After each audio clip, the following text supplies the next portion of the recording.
the quiet that settles after the earthquake inside you. Something is different today. Not better, not worse, just different, like after a storm. When the rain stops and the air has this texture it never had before. When everything is still wet but the wind has gone quiet, and you're standing in the middle of it and you don't know what to do with your hands. That's today. Yesterday moved through you like a freight train, and you let it. You felt everything. The eclipse opened something, cracked the floor open, and whatever was down there came up. And it was a lot. More than you expected. More than you thought was still in there. But today you woke up and the loudness was gone. The inner noise that's been running like an engine for months, the one you got so used to you forgot it was there, the one that sounded like maybe he'll call, maybe he won't, maybe this means something, maybe I'm reading too much into it, maybe. That noise is quieter, not silent. Quieter. And instead of feeling relieved, you feel a little unsteady because you don't know what to do with the quiet. You've been in motion for so long. Emotionally in motion, tracking, interpreting, hoping and then talking yourself out of hoping, watching for signs, feeling the pull and then pulling back, running this whole internal operation that nobody knows about, not even the people closest to you. And today that operation feels suspended, like the electricity went out. And now you're sitting in your house in the quiet, and you're noticing things you couldn't notice when the lights were blazing. The way the room actually looks, the space you're actually in, the thoughts that have nothing to do with him arriving unannounced because there's finally room for them. If you've been feeling this today, leave a like and subscribe to stay connected. Drop. I hear the quiet now in the comments to anchor this energy. This specific quality of stillness is what today is about, and it's more significant than it feels on the surface. Because the quiet after an earthquake is never just quiet. It's the sound of a new arrangement settling.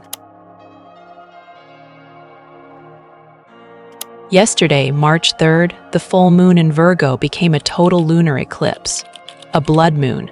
Eclipse energy doesn't work like regular lunar energy. Regular full moons bring things to a head.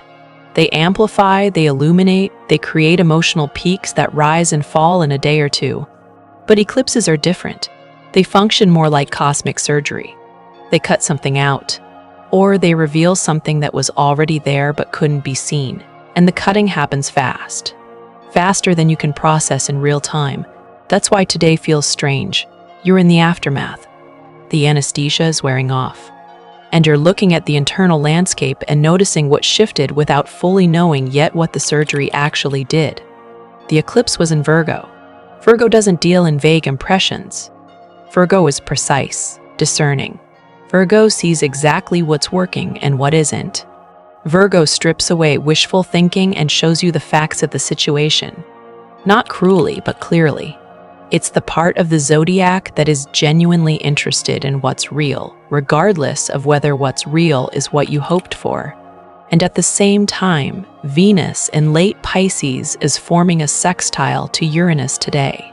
Venus still swimming in that deep oceanic Pisces energy, but Uranus pushing an opening from a different angle. A crack of light coming from somewhere unexpected. Something in the territory of love and connection getting rearranged slightly. Not forced. More like a door that was stuck finally moving a quarter inch without you having to push it. Mercury is still retrograde in Pisces, which means the processing of everything that landed yesterday is not going to be linear. It's not going to make sense the way you want it to make sense. It's going to arrive in pieces, in dreams, in a line from a song that comes on shuffle at exactly the right moment, in a feeling that moves through you at 2:45 in the afternoon for no obvious reason. The retrograde is asking not to rush to conclusion, not to grab the first interpretation and declare it final. The sky on March 4th, 2026 is not a sky of revelation. That was yesterday. Today is integration. And integration is quieter than revelation. It requires a different quality of attention, not the sharp, forward-pointing attention of someone trying to figure something out, more like the open, receptive attention of someone watching a room come back into focus after the lights have been adjusted. You don't have to do anything with this energy to work it correctly. You just have to be willing to be in it. You are used to working hard at this. That's the thing nobody says about being the divine feminine in a twin flame connection. The sheer labor involved. The constant interior labor of feeling everything, processing everything, making meaning of everything. Over months, over years in some cases, you became a kind of full-time archivist of this connection. Every exchange cataloged, every silence weighted, every synchronicity documented and cross-referenced with everything that came before it. And that labor kept you close to him in the only way available when the actual connection was contracted, when he wasn't present, when the contact was minimal or non-existent. The interior work became the connection itself. If you were thinking about him, feeling into him, sending energy, processing the dynamic, then you were still in it, still engaged, still somehow together in the only dimension where that was possible. The eclipses always interrupt this pattern, not gently. What yesterday did for many divine feminines was force a halt, not a decision, not a clarity that came with instructions attached. A halt. The interior engine stalled. And today you're in the silence that follows a stall. This is not the silence of giving up.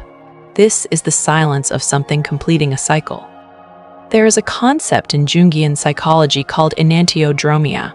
Jung borrowed the term from the ancient philosopher Heraclitus, who used it to describe one of the fundamental principles of nature, that anything pushed to its extreme will eventually transform into its opposite. Not as a failure, not as a collapse. As a natural law, Jung applied this principle to the psyche specifically to describe what happens when any psychological energy is pursued too intensively, too one-sidedly. Eventually, it tips. It doesn't announce the tipping. It doesn't warn you. One day, the energy that always ran in one direction simply stops and starts to move the other way.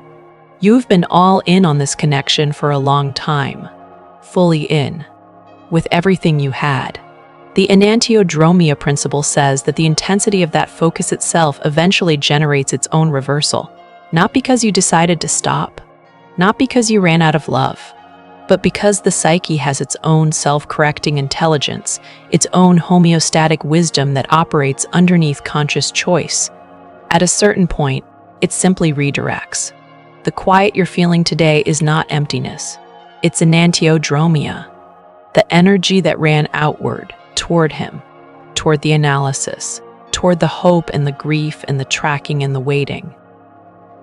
That energy hit its limit yesterday, and today it's beginning to turn, not away from him in the sense of closing your heart, inward, toward you, toward parts of your own interior life that have been waiting, with enormous patience, for some of that attention to come back home. This is one of the most significant moments in the twin flame journey, and almost nobody recognizes it as it's happening because it feels like nothing. It feels like the absence of feeling. It feels like you've gone a little flat, a little distant from yourself, a little muted. You haven't gone flat. You've turned. And turning toward yourself is not the opposite of love for him. It's what makes genuine reunion possible when and if that timing comes. Because the version of you who has turned is a fundamentally different meeting partner than the version who is running the 24-hour-a-day interior operation. She has more to offer. She has more of herself to actually give. She's not offering him the remnants of herself after she spent everything on the hope of him. She's offering something whole. The eclipse prepared the ground for this. Today is the first morning of the new interior room. The divine feminine has a particular relationship to stillness that makes this moment specifically hard to trust. Because in your experience, quiet has often preceded something painful. It preceded his silence. It preceded the withdrawal. It preceded those moments where you reached out and felt nothing on the other end but your own hand reaching into empty air. The quiet has become associated with loss. It has a threat signature embedded in it. A sensory memory that says when things go quiet, something bad is coming. So today's quiet feels dangerous in a low-level, hard-to-name way. Your system is scanning it, looking for the signal that tells it whether to relax or brace, trying to classify this quiet. Is it the quiet before he disappears again? Is it the quiet before something shifts in a good direction? Is it the quiet of something just being over and she hasn't caught up to that yet? Your mind wants to file it, to know which folder this belongs in. But this quiet doesn't fit any previous category, because it's not coming from him. It's not a response to his energy or his silence or his distance. It's coming from you, from inside you. From a place in you that is, for the first time in a long time, not calibrated to his frequency. That's the disorientation. You are so practiced at reading him, at feeling for him in the energetic field, at knowing where he is in relation to you, that when your own interior state is no longer sourced in him, it feels like you've lost your bearings. Like the compass stopped pointing north. But the compass is pointing somewhere different now. It's pointing at you. This is what Jungian psychology calls the descent into the self, capital S. Distinct from the small ego self, the performing, managing, coping, presenting version of you. The self in Jungian terms is the totality of the psyche, everything, the conscious and unconscious together. The parts that show up in public and the parts that only emerge in certain dreams. The parts you've claimed and integrated and the parts that are still waiting to be met. The self does not compete with love. It does not require you to choose between your wholeness and this connection. But it does require you to orient toward it, to acknowledge that it exists, to make some space for it in the daily geography of your attention. When the outward focus halts, even briefly, even partially, the self starts to speak. And it doesn't speak in words at first. It speaks in images, in a sudden awareness of your own physical surroundings, in the way a particular quality of afternoon light catches your attention and holds it half a second longer than makes sense, in an impulse to call someone you haven't talked to in a year, in a piece of music that makes you stop what you're doing and just listen. In a dream that wakes you at 4 a.m. and sits in the room with you for the rest of the morning. Not frightening, just present. The divine feminine who is paying careful attention in the next few days is going to notice these moments. She may not know what they mean yet. She won't need to. What matters is that she notices them, that she gives them the brief acknowledgement of her attention rather than immediately routing everything back to the main channel of thinking about him.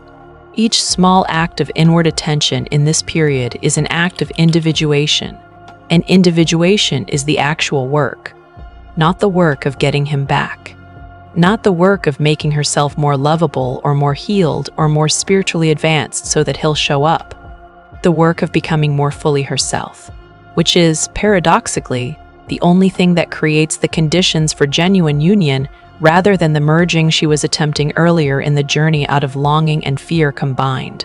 The eclipse set this in motion. The quiet is the beginning of the motion. He had his own version of yesterday. It didn't look like yours.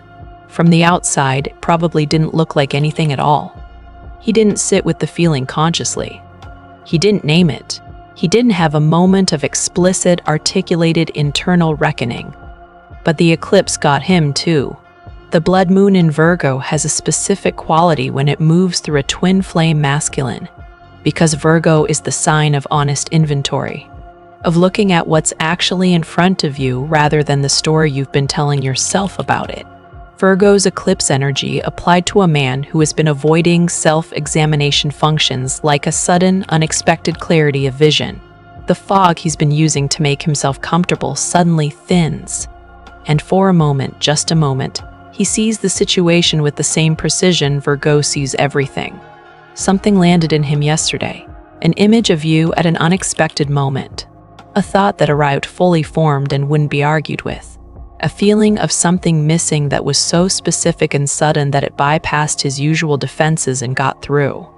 And internal accounting where a number didn't add up, where the story he's been telling himself about why he did what he did or why this isn't what he thinks it is, that story had a visible crack in it. He didn't do anything with it.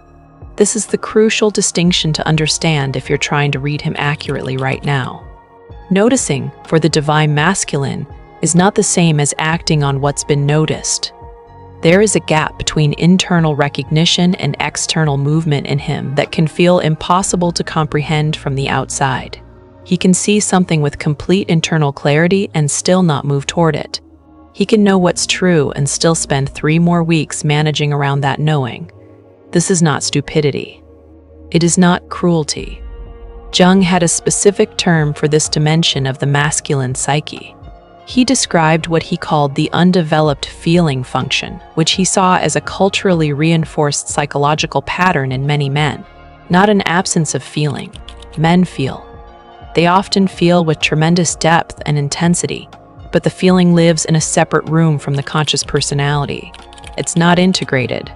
It doesn't have easy language. It doesn't have sanctioned permission to direct behavior. The anima, in Jung's framework, is the interior feminine figure that lives in every man's psyche. She is built from his first experience of the feminine, from his mother, from his early relational templates, and then shaped by every subsequent experience of love and longing and connection. She lives in him as an image, as a quality of experience, as the thing he's reaching for when he reaches for depth. In a twin flame dynamic, the divine feminine in his outer life is activating his anima directly. She is not just herself. She is also the living representation of that interior image. And every time she grows, every time she becomes quieter and more settled and more genuinely herself, his anima registers the change. The anima does not have time delays the way his ego does. She knows immediately. When you changed overnight, when the eclipse moved through you and something in your energetic signature shifted even slightly, she felt it. And her feeling filters down into him as a kind of restlessness, a dissatisfaction with the state of things that he can't quite locate the source of, a sense that something isn't quite right in his current situation that has no obvious external cause. He may describe it to himself as nothing, or as stress about something else entirely, or as a vague feeling of being off that he tries to address by going to the gym or staying late at work or keeping himself occupied with other things. But underneath the occupation, the anima is awake, and the blood moon shook loose something in him that is now going to work its way toward the surface on his timeline. In his way, not yours. The important thing is that the seed was planted in his soil by the eclipse, not by you chasing, not by you analyzing, not by you sending energy consciously in his direction, by the cosmic event that moved through both of you simultaneously, regardless of where you both were physically standing. That's how this works. Both of you are carrying a shadow in this connection. Jung's concept of the shadow is one of the most practically useful ideas in all of psychology.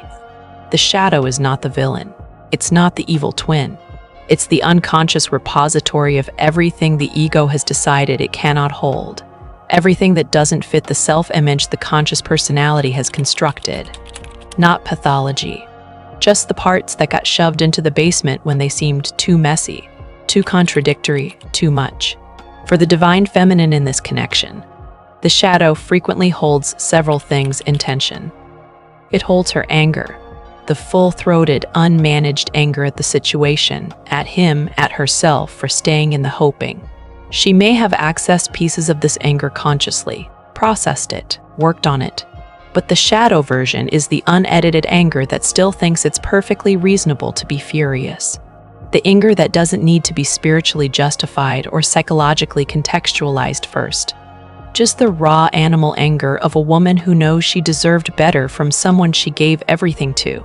The shadow also holds her knowing, the knowledge she has been trying not to have, the parts of the situation that she has seen clearly and then talked herself back out of because the seeing was too hard to carry while also maintaining hope. The double vision, who he has been to her at his deepest, most real, most present, and who he has been in his defended, withholding, running version. Both are in her. Both are true. The shadow holds the parts of that double vision she keeps trying to put away. And the shadow holds something even more complicated, her complicity in keeping herself in the pattern. the ways she has participated in the dynamic not just as victim but as co-creator, the ways the hope itself became a form of not having to decide, the ways staying in the uncertainty gave her something, even while it cost her something. The eclipse in Virgo, precise and unsentimental, illuminated the shadow briefly, just enough to be seen, not long enough to be fully metabolized. That's the work of the coming weeks. For the divine masculine, his shadow carries its own specific contents. It carries the recognition of his own hesitation. Not framed as cowardice, he wouldn't call it that, but some version of the awareness that when it mattered, he stepped back rather than forward, that he managed the connection rather than meeting it, that the fear underneath all the management, the fear of being fully seen, fully known, fully loved, and then losing that, was larger than his access to courage in those moments. The shadow also carries his longing, unedited, unhidden from himself, the actual size of it. He keeps the longing small in his waking life, manageable. He takes it out occasionally, in private moments, and then puts it away. But the shadow version of the longing is its true size, and its true size is large. The eclipse forced a brief encounter between his ego and his shadow. He may have experienced it as a bad night's sleep, as waking up feeling strange, as a mood that arrived from nowhere and wouldn't lift, as a conversation with someone completely unrelated to you where something you said came out wrong and he noticed why only later. The shadow doesn't announce itself, it leaks. And what's leaking in him right now, in the hours and days after the eclipse, is the pressure of a recognition he can't quite push back down to where it was. So what do you do with this? Not in the grand strategic sense, in the practical, today, right now sense. The most important thing is to stop treating the quiet as a problem to be solved. The impulse is going to be strong to fill it, to reach for the phone, to text a friend and process everything out loud, to go back over recent events and find the thread that explains the feeling, to make plans that give the energies somewhere to point. All of those things are ways of ending the quiet before it has finished its work. The Mercury retrograde in Pisces is specifically designed to slow the interpretive process, to make the quick conclusions unreliable. When you try to nail down the meaning of something during Mercury retrograde, you're working with incomplete information. The full picture isn't in yet. What feels like an airtight interpretation today might turn out to be one part of a larger revelation that won't complete for another 2 or 3 weeks. The Virgo eclipse already sorted something. You don't need to sort it again. What the Venus sextile Uranus energy is offering you today is something different, something lighter than sorting. Venus in Pisces has been in this deep, emotionally immersive state for weeks. She's been carrying a lot, heavy feeling, the specific weight of love that doesn't have anywhere to land. But Uranus in Taurus is forming a harmonious angle to her today. And Uranus has a gift that nothing else in the sky quite has, the ability to interrupt a pattern by introducing something genuinely unexpected. Not a dramatic surprise, more like an interruption in the expected sequence that creates a small opening. Today, the unexpected thing might be very small. A thought that arrives from an angle you didn't anticipate, a feeling that surprises you by how uncomplicated it is. After months of carrying so much complexity, so many competing signals and interpretations all wound around each other, something simple might arrive. A moment of genuine appreciation for your own life that has nothing to do with whether he's in it or not. A sudden interest in something you'd put on hold. A conversation that goes somewhere real and reminds you what it feels like to be seen, even partially, by another human being. Don't dismiss it as small. The small openings are the ones that matter in this particular window. The Jungian individuation process, the process of becoming more fully yourself, of integrating what was previously unconscious, requires exactly this kind of receptivity, a willingness to receive what the self is offering without immediately routing it back through the lens of the connection, without immediately asking what it means about him or the timing or where this is all going. The self is not always talking about him. Sometimes it's talking about you. And right now, it's talking about you. In terms of what to avoid, this is not a day to initiate contact with him. Not because of a rule, because the quality of any contact initiated from this particular state will carry an echo of the old pattern, the reaching, the hoping, the checking in to see if something has changed. And whatever he responds with or doesn't respond with will immediately disrupt the quiet that is currently doing important work. The quiet is more valuable than whatever contact might produce right now. Let the seed the eclipse planted do its work in him without your intervention. Not passively, actively. The active choice to stay in your own interior rather than trying to manage his. That choice is one of the most powerful ones available to you in this window. Integration is not an event. It's not a moment where suddenly everything makes sense and you feel the completion and you know what to do next. Integration is what happens while you're doing other things. It happens while you're making coffee in the morning and the thought about him that arrives doesn't have the same emotional charge it would have had 3 months ago. It happens while you're walking somewhere and you notice that you're present in your body in a way that feels different from the half-present, half-elsewhere quality you've been living in. It happens in the gap between two thoughts where something simply settles without being forced. In the next several days, you might notice some specific things that look, on the surface, like you've stopped caring. You haven't stopped caring. A decreased urgency around him. The frantic quality of the wondering, the constant low-level monitoring of whether he might reach out, the calculation of how long since you last heard from him and what that means, that quality may soften. Not disappear. Soften. The wondering may become more like a background question rather than a foreground emergency. This is individuation. This is what it feels like when the psychic energy that was exclusively directed at the question of him starts being redistributed to the rest of your life. An increased appetite for your actual, physical, present tense life. Not as compensation, not as distraction, as genuine interest. Things you set aside because the connection was consuming so much of you may start to call for your attention again. Creative projects. Friendships you've been showing up for at partial capacity. Parts of your professional life you've been going through the motions on. The self is not interested in sacrifice. It doesn't want you to give up things you love in service of a connection that may or may not come together in the timing you hoped for. It wants you to live your life fully. And it has been waiting, with patience that staggers the imagination for some of your attention to be available for that. An occasional hour or half a day where you genuinely don't think about him at all. If and when this happens, do not panic. Do not interpret it as the connection dying. The connection exists at a level that is not dependent on your constant conscious attention to it. It does not require your worry as fuel. It does not need to be fed by your focus to survive. Jung wrote that the most important question any person can ask is whether they are related to something infinite. Whether there is something in their life that is larger than the ego's concerns, larger than the daily management and strategizing and hoping and fearing. For the divine feminine in this journey, the twin flame connection has been that something infinite. It has been the door to depth. But here is what the eclipse in Virgo is clarifying.